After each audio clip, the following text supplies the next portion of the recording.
buenas tardes, bienvenidos a otras charlas con café. Mi nombre es Giselle Escalante y como cada jueves es un placer estar con ustedes.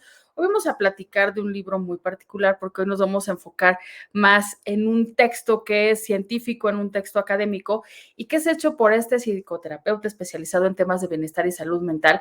Él es pues hoy lo vamos a conocer, pero él cuenta con una maestría, es maestro en terapia familiar sistémica y también tiene diversas certificaciones internacionales, entre, bueno, aquellas que destacan está la Science of Wellbeing and Positive Psychology, y también es conferencista, investigador de publicaciones en revistas científicas de psicología, y hoy nos va a presentar esto que lleva por nombre Vivir en Bienestar a pesar de todo, y es una guía psicológica para cuidar nuestra salud mental. Así que vamos a conocer hoy a Ramsés Barragán, quien ya está aquí con nosotros. ¿Cómo estás, Ramsés? Bienvenido a Charlas con Café y un placer platicar contigo.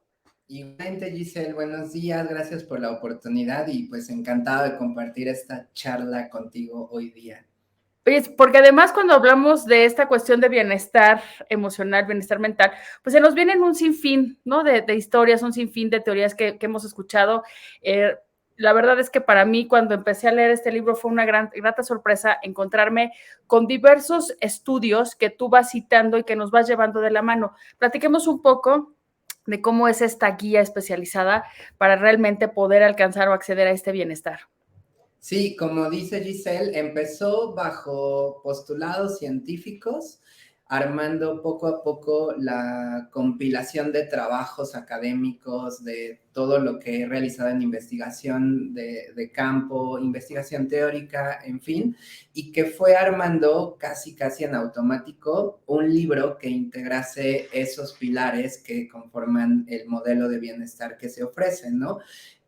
Personalmente he trabajado con la ciencia desde que soy psicólogo y luego con los estudios de posgrado, porque pues la ciencia nos da certeza, nos da una aproximación a la verdad de la realidad en la que vivimos y entonces tenemos como más garantía y más confianza para poder seguir estas pautas, aunque cada uno le ponga su receta propia, como es evidente, pero la ciencia siempre está para apoyarnos, en este caso en temas de salud mental, lo que nosotros llamamos florecimiento, bienestar y los tipos existentes, pero sí, empecé con este trabajo muy académico, muy de tipo, ya sabes, científico rígido, pues para darme ese impulso a partir de los trabajos publicados que luego se tradujesen en una propuesta de este tipo. Y el libro ya después se tenía que traducir a un lenguaje amigable, accesible a todo el público, a todos los lectores posibles,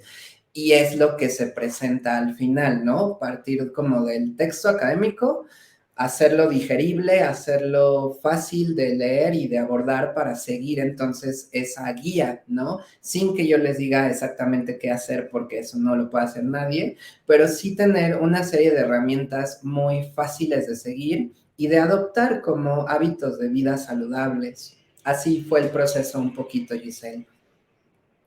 Y que incluso, bueno, creo que vamos hablando un poco de historia y vamos hablando también de cuáles son estos componentes del bienestar y cómo se ha ido, pues de cierta manera, el concepto desdoblando, porque en primera instancia tiene un concepto, pues desde la parte pública o desde la parte de Estado, ¿no? Dentro de una sociedad, pero luego entonces ya viene esta cuestión individual que es abordado ya desde una psicología y una psicología que tiene que ver más con la clínica. Entonces, ¿quieres platicarnos un poco esto? Porque cada página, cada capítulo tiene una entrada, les digo, de un estudio y bien en qué deriva, en un cuadro, en una guía. Entonces vamos a platicar un poco de esta historia y cómo el concepto de bienestar pues se ha venido evolucionando a lo que hoy conocemos como esta forma de cambiar nuestra forma de pensar, nuestra forma de vivir.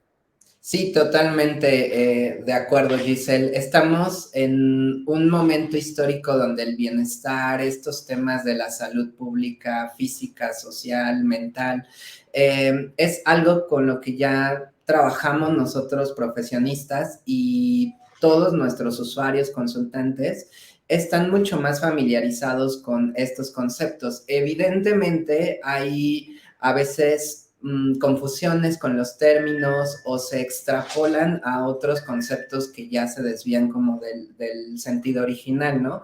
Justo fue lo que quise hacer, Giselle, dar como una referencia más comprensible de lo que va a abarcar el bienestar asociado a la felicidad, a la salud mental óptima, al desarrollo humano, y hacerlo entonces una oportunidad de mejora para cualquier persona interesada en el tema. El término bienestar como tal, Giselle, siempre ha sido bien definido por la ciencia como satisfacción con la vida, más afecto positivo que afecto negativo. Así de simple lo podemos comprender. Satisfacción con la vida es evaluar nuestras áreas en las que nos desenvolvemos, ya sabes, familiar, social, laboral, en fin. Estar satisfechos en la medida de nuestros recursos y posibilidades actuales y tener una carga mayor de afectos positivos, es decir, de emociones positivas que se pueden profesar todos los días, y una menor carga de emociones negativas, que no se anulan, sino que se tratan de hacer más llevaderas. Por ejemplo, estar alegres una mayor parte del día en relación al estrés del tráfico, de un momento de crisis, no ser como alguien que esté más pendiente de esa parte negativa, sino de la positiva que nos ocurre en el día. Y la ciencia sigue encontrando evidencia de que así se cultiva el bienestar de forma general. Ya después lo que hemos hecho es como un zoom, que es lo que trata de hacer con los capítulos que tú comentas, para entender cada uno de estos tipos de bienestar o los componentes del bienestar, como el compromiso, el sentido de vida, las metas. Si ahorita tenemos chance, los explicamos cada uno, pero al final es una especie de edificación que hacemos con pilares propios del bienestar avalados por estas investigaciones que pues ya llevan más de 20 años gestándose. Y también hay esto de cómo combinamos esta parte que son las virtudes y esta cuestión que también se va a denotar en estas pues actitudes que también podemos adoptar. Es decir, por un lado hay cosas que ya son parte de nuestras decisiones, pero por otro lado son cosas que también se desarrollan. Entonces no sé si podemos ir explicando también eso, porque es como tú vas viendo capítulo a capítulo al final, vamos descubriendo, pero vamos descubriendo que esa emoción tiene una razón de ser y cómo se puede, digamos, convertir en un hábito que lejos de cancelarla, o sea, porque también se tiene que sentir, o sea, no podemos ser personas que vayamos por el mundo cubriendo o tapando, sino sí, se vale sentir, pero ¿en qué las convertimos o cómo las canalizamos? Sí, la idea, como me gusta explicarlo, Giselle, es evolucionar como seres humanos en cuestiones de salud mental y demás. Hay muchas áreas de vida, pero bueno, la que a mí me compete en el libro es este florecimiento que tenemos. Como decía una colega hace algunos días que platicábamos, podemos florecer en todas las estaciones del año. Entonces, me gusta mucho esa analogía para darle a entender al lector que en invierno, quizás asociándolo con momentos más tristes, más de pesar, más de malestar, también hay oportunidades de crecimiento, de desarrollo, de evolucionar, de transformarnos, ¿no? Entonces, siempre, seguramente, quienes nos escuchan estarán de acuerdo con esta parte que mencionó, de que primero nos conocemos lo suficiente para entender dónde está nuestro talón de Aquiles, conocernos lo suficiente para entender qué nos hace bien, qué metas sí perseguimos y cuál quizá requiera un reajuste porque ya no nos está ayudando, porque nos frena o nos frustra. A partir del autoconocimiento, entonces somos capaces de decir, como lo comentas, con esta toma de decisiones, qué sí vamos a seguir procurando de nuestra vida, qué es mejor dejar de lado y qué sería mejor en el pasado dejarlo como una experiencia de aprendizaje o de superar una adversidad, ¿no? Y a partir de eso, entonces, tomamos decisiones más conscientes, evidentemente más sostenidas de nuestro plan de vida y desarrollo personal, ¿no? Entonces, me gusta verlo así, como una oportunidad de mejora, de crecimiento, reconociendo nuestras limitantes, fortalezas y todo lo que se explica en el libro, y luego comprometernos con un plan de desarrollo personal que ya es muy propio, ya es una receta muy individual. Es como darles ingredientes para que con base en esa lista, cada uno diseña o prepara lo que es más a su agrado y lo que más desean trabajar en su vida propia.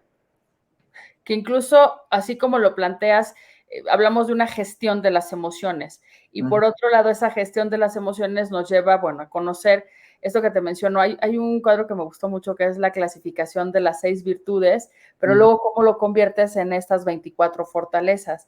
Y entonces nos dices, bueno, esta virtud, digo, por poner aquí alguna, ¿no? La sabiduría y el conocimiento. Bueno, hay unas fortalezas que estarían más relacionadas con lo cognitivo, ¿no? Que promueven pues aprender, o sea, seguir conociendo y aprendiendo y con esto, bueno, ¿qué haces? Vas a tener mayor apertura, vas a tener también otra visión, definitivamente de eso se trata también esto que ahora te quiero preguntar, ¿cómo logramos cambiar esas visiones y cómo logramos también adoptarlas? Porque una cosa es, bueno, ya estoy consciente, ya las conozco, ya sé que sí puedo hacer y que no, y la otra es adoptarlas. Sí, justo es un poquito el armado que hice del libro de 3 momentos clave para tener esta oportunidad de trabajar con lo que deseamos, ¿no? Sea fortaleza, sea sentido de vida, sea metas, sea relaciones interpersonales, sea vida familiar, pero la primera etapa o el primer como componente sería edificar. ¿No? Lo mencionaba hace un momento como tener claro todo lo que me rodea a nivel de lo que yo soy, de lo que espero, de mi pasado, de las personas que me rodean, de dónde estoy parado. Edificar es tener como esa oportunidad de poner las bases como en una construcción, ¿no? Con base en lo que tengo a mi alrededor. Un poquito como para ser realistas, me explico, Giselle, como no jugar a que tengamos una meta sumamente ambiciosa cuando podemos ir poco a poco, escalón por escalón, ¿no? Esa es la parte de edificar. Después, entonces, sea una fortaleza, sea una meta de vida, sería la cuestión de construir a nuestro gusto. Esa edificación le podemos poner los materiales, los decorados, lo que nosotros sabemos que nos hace bien, ¿no? Una pareja, un hijo que nos quiere y estamos pendientes de su desarrollo, en fin, cada uno va construyendo esa estructura mucho más personalizable. Y finalmente, lo más importante de todo desde mi postura como terapeuta es reforzar. Los hábitos de vida, por definición, son esta serie de esfuerzos sostenidos o de actividades que se van repitiendo hasta volverse casi un hábito en automático, ¿no? Exacto. Como andar en bici, como manejar, ¿no? La clave es que sean en los otros 2 momentos actividades, metas, propósitos que sí nos hagan sentido y no algo que vamos a sentir como una obligación, ¿no? Pero bueno, finalmente esa parte de reforzar es repetir, repetir, intentar, tal vez fallar, pero volver a intentar. Y entonces formamos hábitos. Si mi fortaleza a desarrollar es la perseverancia, entonces en el libro yo te doy como algunas ayudas para que la practiques, ¿no? Pero luego ya después depende del lector, de quien está interesado en eso, reforzarla con su propio estilo y a su propio modo. Y se queda solita, se queda ahí ya como algo que nos define también. Justo ahí, o sea, como bien lo mencionas, hay estos ejercicios que la verdad son muy fáciles, pero también son profundos, o sea, nos los vas describiendo, explicando, pero también requieren de un análisis, ¿no? Y de una autocrítica y también de una fijación de una meta y que esa meta implica un trabajo. Platícanos justo cómo eliges estos ejercicios, porque al final pues se trata de incluso de cómo administras tu tiempo, cómo es que hay un ejercicio que lo haces con esta cuestión del pensamiento catastrófico. Y yo sí conozco de pronto gente que pareciera que trae una nubecita gris aquí en la cabeza y todo el día le llueve, hasta un relámpago le cae, y por más que tratas de darle alternativas o opciones, diferentes escenarios, elige o piensa o se predispone al que no va a salir o al peor, por así ponerlo. Sí, sí, sí, el pensamiento es sumamente invasivo o nos contamina muy fácilmente como un virus, ¿no? Eso ocurre igual. Entonces, justamente la idea que tuve fue, ¿qué dice la ciencia que funciona? fue el primer criterio que me permitió escoger ejercicios o actividades iniciales, ¿no? Como dices, es un ejercicio de apertura o introductorio al tema a desarrollar, ¿no? Como compromiso o emociones positivas. Y ese ejercicio después tenía que cubrir un segundo criterio que era el de fácil acceso. Porque creo que las personas, o específicamente el cerebro, es a veces un tanto avaro o flojito, por así decirlo. Le gusta lo sencillo, le gusta lo que ya conoce, ¿no? Si siempre comemos en un lugar en específico, nos gusta repetir como ese tipo de experiencia porque lo conocemos. Entonces, a la hora de practicar ejercicios, sobre todo de salud mental, es difícil que las personas lo adopten o lo quieran poner en práctica si es totalmente desconocido, si es algo absolutamente nuevo, no sé, como una técnica de mindfulness o de relajación, pues le vamos a poner como ese ruido en la cabeza o esa duda de, pues luego lo hago. Lo voy a pensar, ¿no? Se ve que sí funciona, pero a ver qué pasa, ¿no? Entonces yo traté de usar en el segundo criterio ejercicios que no costaran trabajo y fueran, pues, así como lo lees, una oportunidad de salir y hacerlo, o en donde estés leyendo, o en tu camino a casa, y con papel y lápiz en mano, o de manera reflexiva como la de pensamiento catastrófico, empezarla a hacer a tu ritmo, ¿no? Y ya después lo que quise hacer es profundizar, justo como lo mencionas, con una técnica o una estrategia mucho más interventiva, como nosotros la llamamos, ¿no? Es decir, técnicas que, por ejemplo, un psicoterapeuta utilizaría con un consultante dentro del espacio clínico, algo más profundo, más detallado, para que permee diferentes áreas de vida y sobre todo ayude a problemáticas que tenemos en la vida presente, ¿no? Porque al final no se trata de creer que con este libro todo el tiempo debemos estar felices y plenos y satisfechos, ¿no? Exacto.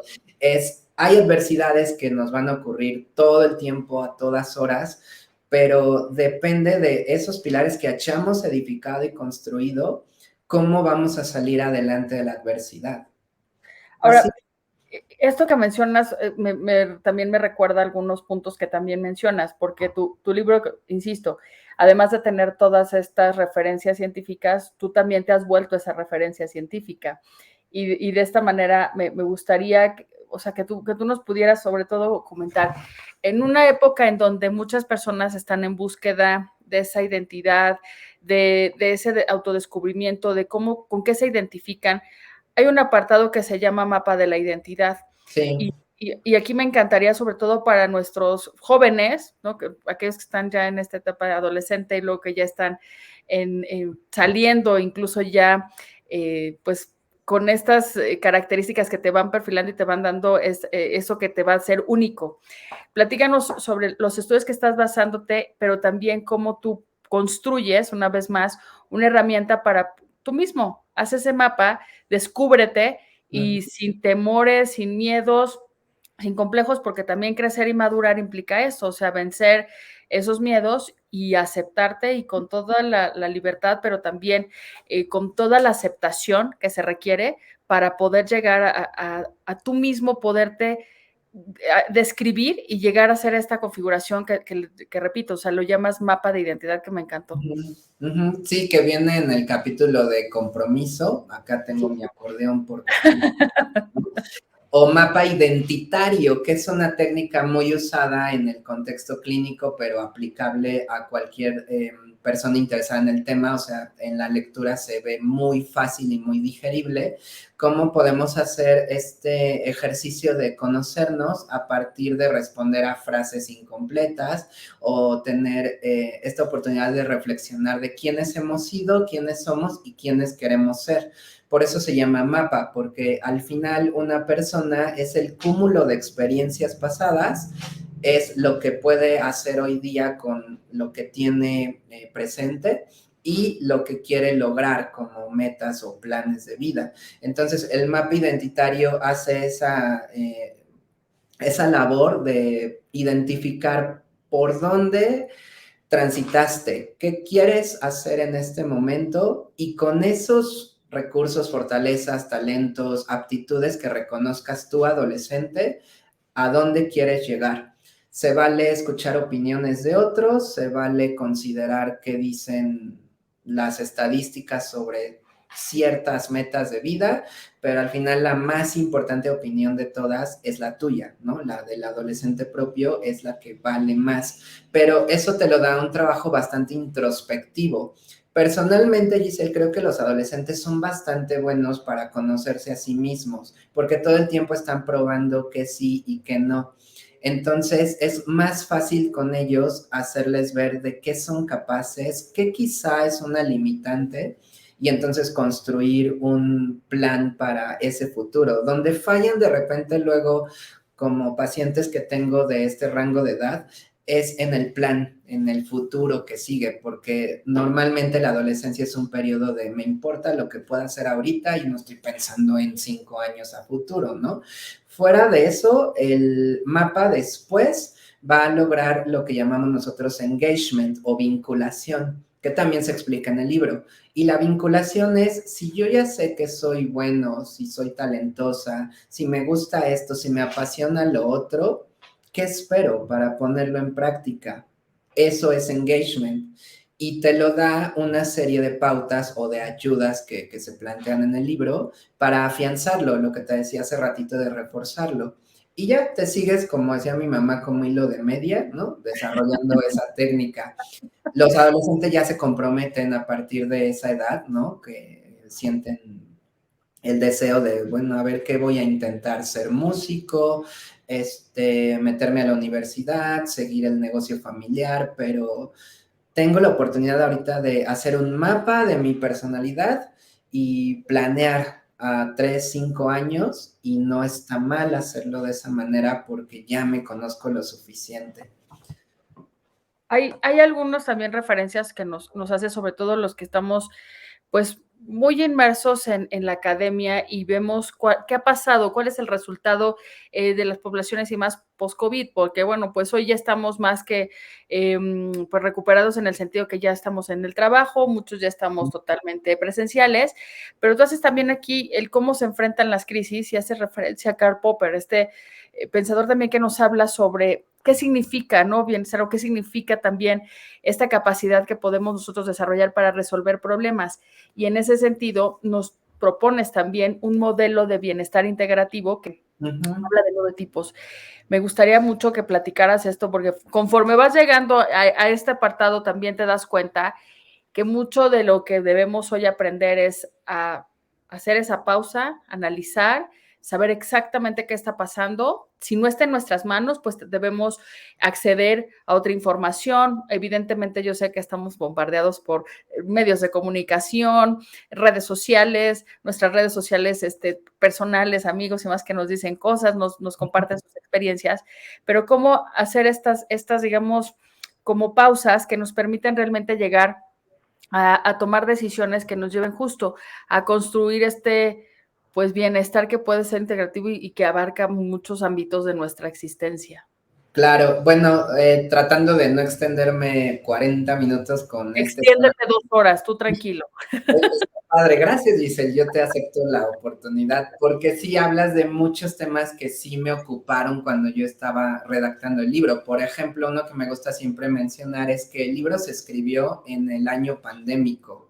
Bueno, llevamos varios años, pero el primer año pandémico fue mi oportunidad de, pues ya encerrado, ponerme a trabajar en esta obra, ¿no? Y lo resalto, Giselle, porque justamente quería que el lector viese que aún ante una adversidad fuerte, aún frente al riesgo público de la epidemia, etcétera, uno decide qué le hace bien y qué quiere construir en ese momento de adversidad, ¿no? Para todos fue complicado, no solo por pérdidas o la enfermedad, sino todo lo que se asoció a COVID, como las enfermedades mentales. Y a mí me parecía como el mejor momento para tratar de salir a la luz y decir, se puede hacer algo importante, algo que haga sentido a los demás, como este libro, ¿no? Eso por un lado. Dos, lo que comentas de como pausarnos o detenernos a pensar y a decidir con base en diferentes criterios.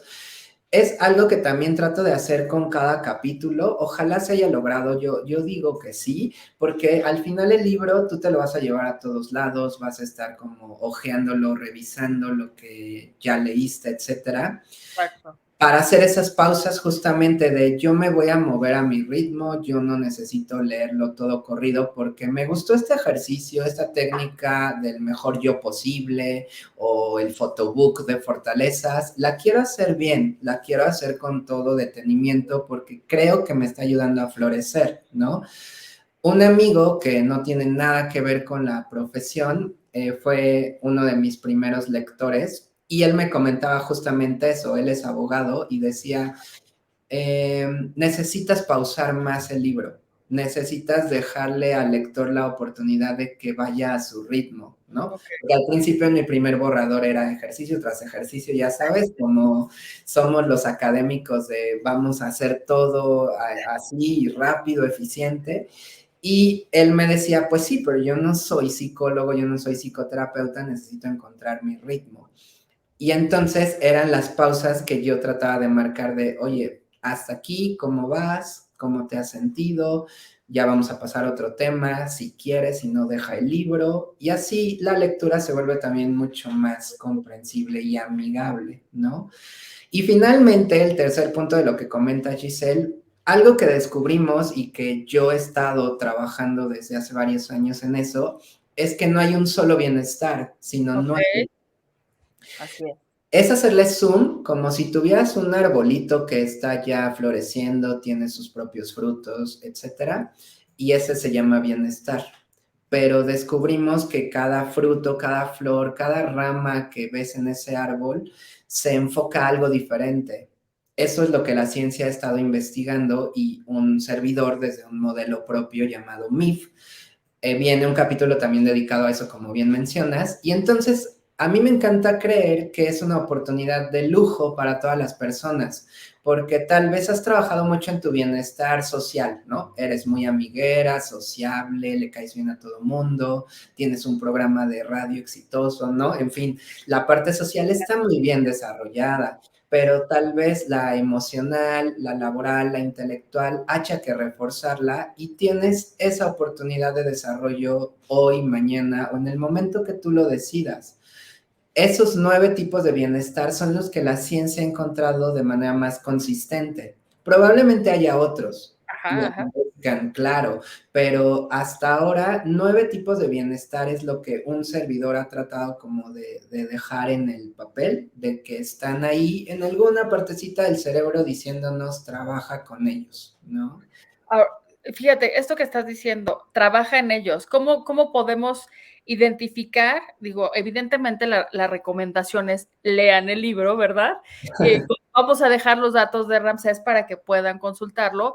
Obviamente, ya si es una consulta médica, pues ya implica honorarios, pero en principio como autor, valdría la pena esto, Ramsés, que la gente se dé cuenta y sea consciente. A mí me gustaría ver, después de que lean tu libro, mucha gente más consciente y mucha gente al final del día más satisfecha, más que feliz, más satisfecha con lo que es y con lo que va a hacer.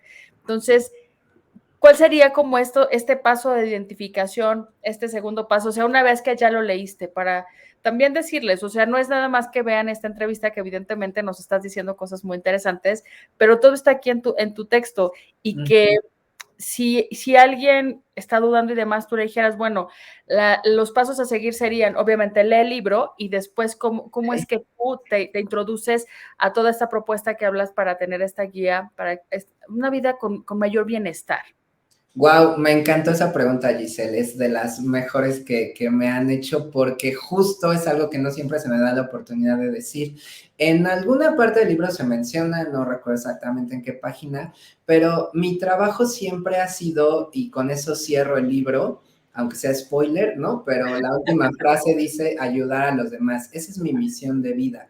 Entonces, la propuesta que marca en el libro es, ya lo leíste, ya adoptaste algunos hábitos o cambiaste para mejorar algo, padrísimo, me encanta que te haya servido de alguna manera el libro, ¿no? Ahora compártelo. la ciencia está ahí para llegar a otras personas que tal vez no tengan acceso tan fácil, ¿no?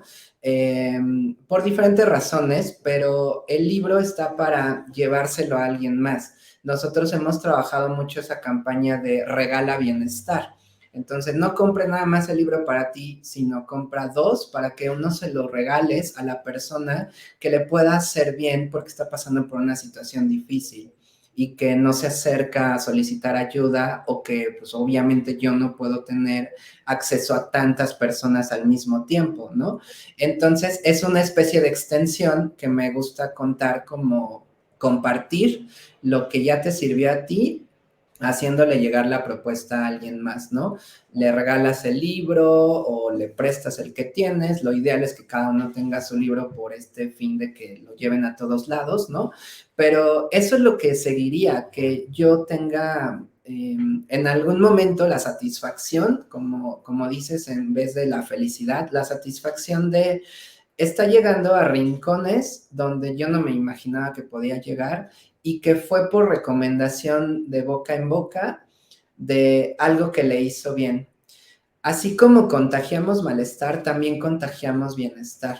Es real, la ciencia también lo confirma. Entonces, cuando estamos siendo bondadosos, por ejemplo, estamos de buenas o somos empáticos, se contagia, ¿no? Como una sonrisa, como el bostezo, ¿no? Así ocurre igual con la sensación de bienestar.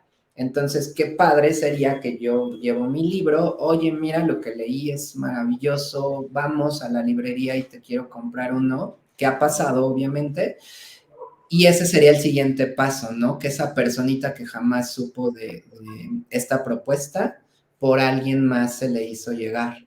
Eso sería el fin. Me encanta cómo lo has escrito porque sin lugar a dudas vivir en bienestar a pesar de todo, esta guía psicológica para cuidar mi salud mental, quisiera que eso fuera para todos, no nada más como bien lo dijiste, préstame un libro o el regalo y bueno, ya lo tomaste y luego entonces ya lo pones en tu librero y ahí quedó, no, sino que sea como tu handbook, ¿no? Vas así por la vida, así de, incluso yo hasta, bueno, puse algunas páginas como separadores, puse algunas notas, hice obviamente reflexiones sobre algunos puntos que cuando nos gustan estos temas, pues los has escuchado, pero la forma en la que tú aquí nos estás presentando creo que sí es de manera original y diferente a como lo hemos tenido. Así que por eso, pues te agradecemos muchísimo, Ramsés Barragán Estrada, autor de este libro que lleva por nombre Vivir en Bienestar a pesar de todo, una guía psicológica para cuidar mi salud mental. Bueno, que hoy nos hayas compartido esto y que, bueno, pues sigas haciendo tu profesión, pues esto que has dicho, ¿no? Es ayudar a los demás y que bueno, hoy nosotros podemos hacer esa extensión de esa ayuda regalándolo o recomendándolo como hoy lo estamos haciendo. Muchísimas gracias, Ramsés. Un abrazo muy grande. Al contrario, Giselle, estamos a tus órdenes y bueno, quedamos atentos a comentarios, dudas, a dedicatorias del libro. Yo estoy abierto a todo eso que deseen. Si te parece, debajo de esa entrevista vamos a poner tus redes sociales y tus datos para que quien quiera saber algo más, bueno, pues pueda entrar en contacto contigo. Sí, por favor, y a mí me encanta el chisme de que me cuenten cómo van con la lectura, qué subrayaron, qué no les gustó, entonces mejor así. Genial. Me da mucho gusto. Pues nuevamente te agradecemos y también a todos los que se conectaron y nos siguen cada jueves, pues les agradecemos que hoy estén aquí en estas charlas con café. Mi nombre es Gisela Escalante y ha sido un placer estar con ustedes. Nos vemos el próximo jueves con otras charlas con café. Muchas gracias.